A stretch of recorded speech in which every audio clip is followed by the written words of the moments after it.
भागलपुर संसदीय क्षेत्र के दो अलग अलग विधानसभा क्षेत्रों में एनडीए और महागठबंधन प्रत्याशियों की जीत के लिए दो राष्ट्रीय नेताओं ने हुंकार भरी। भागलपुर में प्रधानमंत्री नरेंद्र मोदी ने अपने प्रत्याशियों के लिए वोट मांगे, तो वहीं राहुल गांधी ने कहलगांव में महागठबंधन के प्रत्याशियों की जीत के लिए चुनावी सभा को संबोधित किया। हो भाई बहन सब हमें दानवीर कर्ण के ये चंपा नगरी आरो मंदार पर्वत बाबा बासुकीनाथ अजगैबीनाथ श्रृंगी ऋषि के ये पवित्र भूमि का प्रणाम करे छुअन।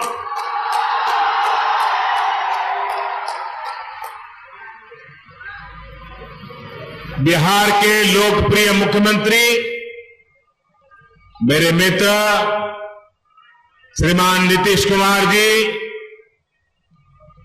केंद्रीय मंत्रिमंडल के मेरे सहयोगी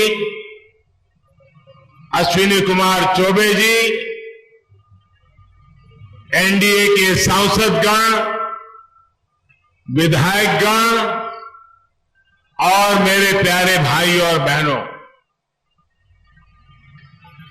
भागलपुर, बांका, मुंगेर, शेखपुरा, लखीसराय, जमुई और पटना जिलों के सभी साथी जो यहां पधारे हैं और हजारों की संख्या में जो डिजिटल तरीके से इस सभा से जुड़े हैं, आप सभी का भी मैं अभिनंदन करता हूं। चुनावी सभा में सबका ध्यान इस बात पर टिका हुआ था कि पीएम मोदी एनडीए से अलग होने वाले लोक जनशक्ति पार्टी या फिर चिराग पासवान के बारे में कुछ कहते हैं कि नहीं।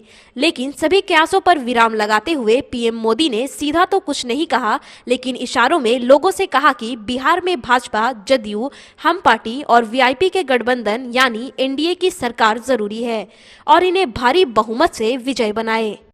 तो बिहार की गति और प्रगति दोनों धीमी पड़ जाएगी। इसलिए नीतीश जी की अगुवाई में भाजपा, जेडीयू, हम और वीआईपी के गठबंधन यानी एनडीए को एक एक वोट पड़ना चाहिए। हर एक किसी का वोट पड़ना चाहिए, एक एक नागरिक का वोट पड़ना चाहिए। और इसलिए आपको मतदान केंद्र पर वोट डालने के लिए जरूर पहुंचना है।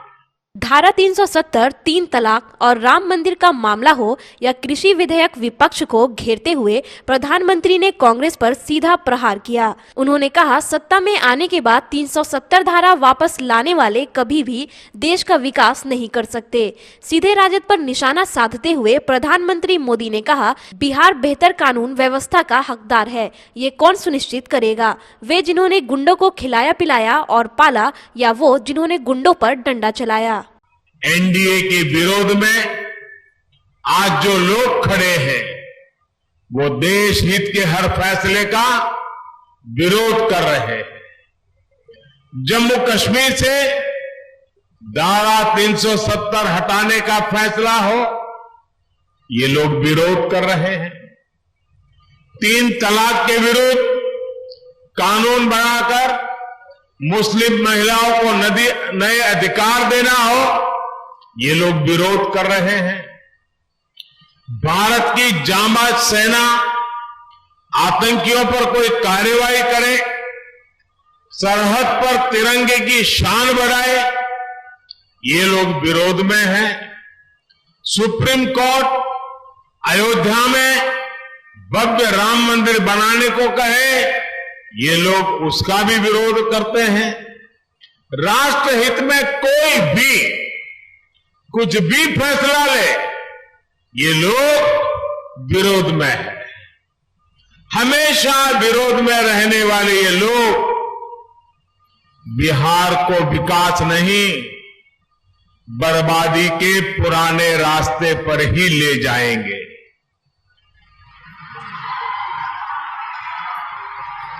साथियों, ये सिर्फ सत्ता सुख के हैं।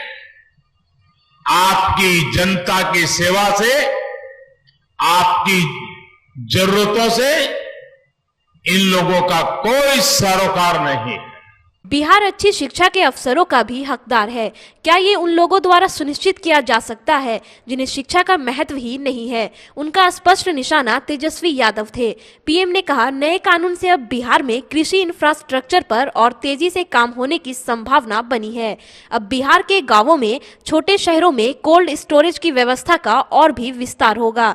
यहाँ के आम, मक्का, लीची, केले के पैदावार करने वाले किसानों को बहुत मदद मिलने वाली है। वहीं प्रधानमंत्री ने लोगों से त्योहारों के सीजन में अधिक से अधिक लोकल चीजों की खरीदारी करने का आह्वान करते हुए कहा कि हमारे हस्तशिल्पियों से भागलपुरी सिल्क व दूसरे शिल्पियों के बनाए बर्तन, दिए, खिलौने जरूर खरीदिए। हम मिलकर कोशिश करेंगे तो बिहार भी आत्मनिर्भर होगा, भारत भी आत्मनिर्भर होगा।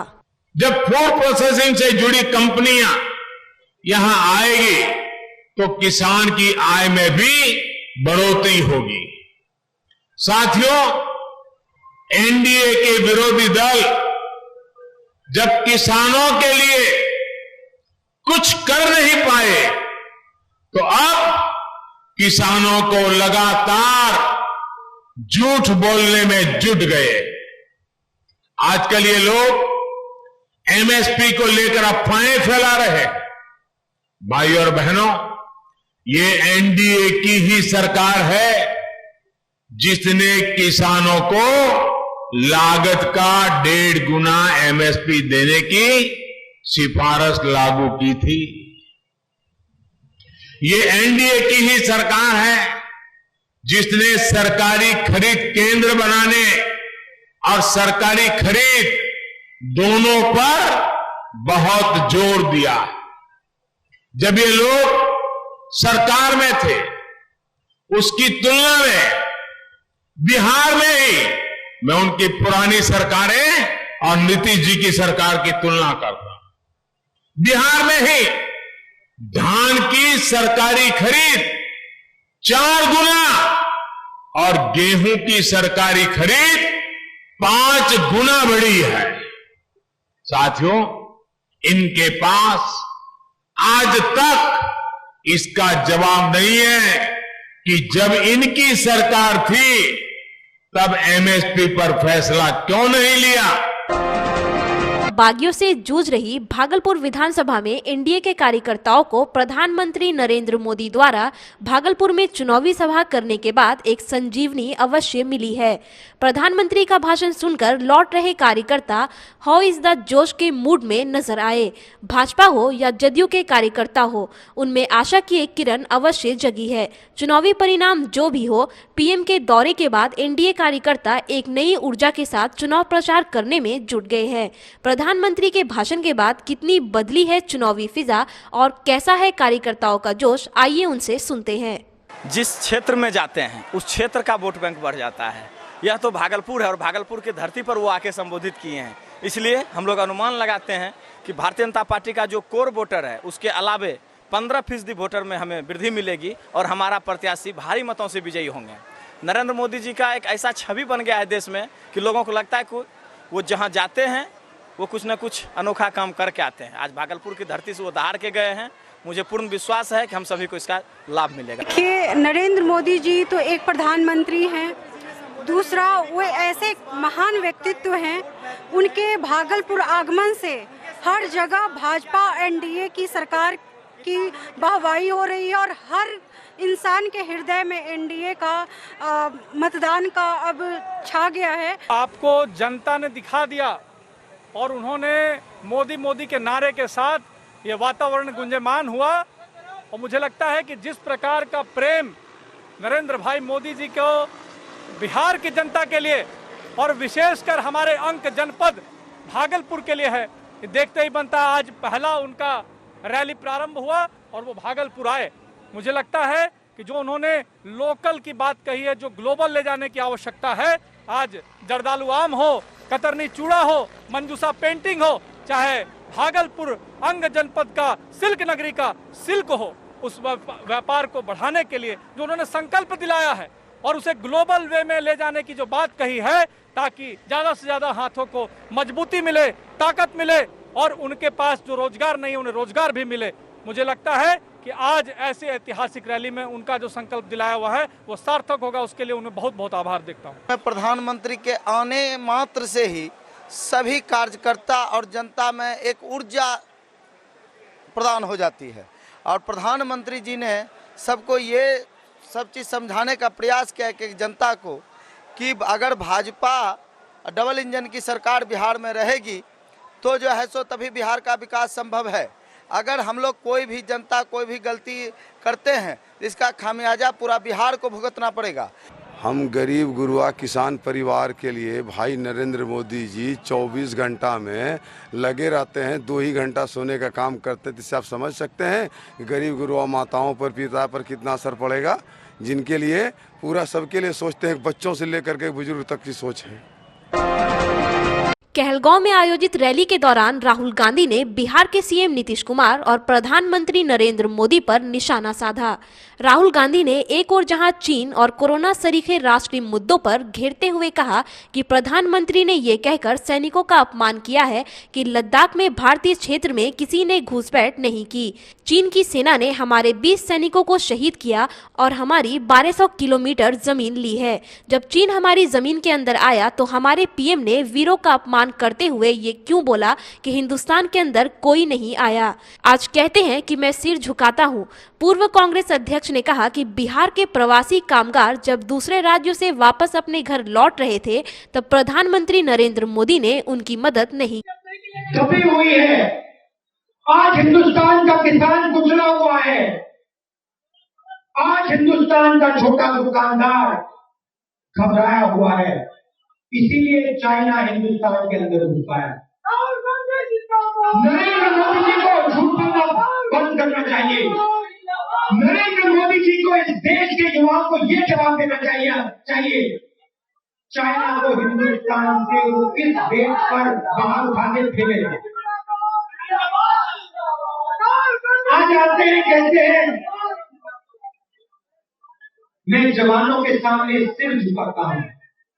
नरेंद्र मोदी जी पूरा देश जवानों के सामने सिर झुकाता है। पूरा देश जवानों और सेना के साथ खड़ा है। सवाल वो नहीं, सवाल ये है कि हमारे पवित्र देश के अंदर चाइना की सेना क्यों है। इस सवाल का जवाब नरेंद्र मोदी जी आप देश को दीजिए। आप सबका बहुत बहुत धन्यवाद। नमस्कार, जय हिंद। शारदीय नवरात्र के 7वें दिन माता दुर्गा के 7वें स्वरूप कालरात्रि की पूजा अर्चना की जाती है। शुभ सप्तमी के दिन शहर के मंदिरों में स्थापित प्रतिमाओं के पट खुल गए हैं। प्रतिमा स्थापना को लेकर लोगों में काफी हर्ष देखा गया और दर्शन करने के दौरान श्रद्धालुओं की भीड़ उमड़ पड़ी। कोरोना गाइडलाइंस को ध्यान में रखते हुए भक्तों को मास्क पहनकर ही अंदर आने की अपील के लिए पोस्टर, मंदिर के बाहर बांस की बैरिकेडिंग की गई है। मंदिर में मास्क, सैनिटाइजर एवं सोशल डिस्टेंसिंग की पूरी व्यवस्था की गई है। इस बार पूरे 10 दिन का नवरात्र है। किसी भी दिन अष्टमी, सप्तमी, नवमी की कोई संचय नहीं है।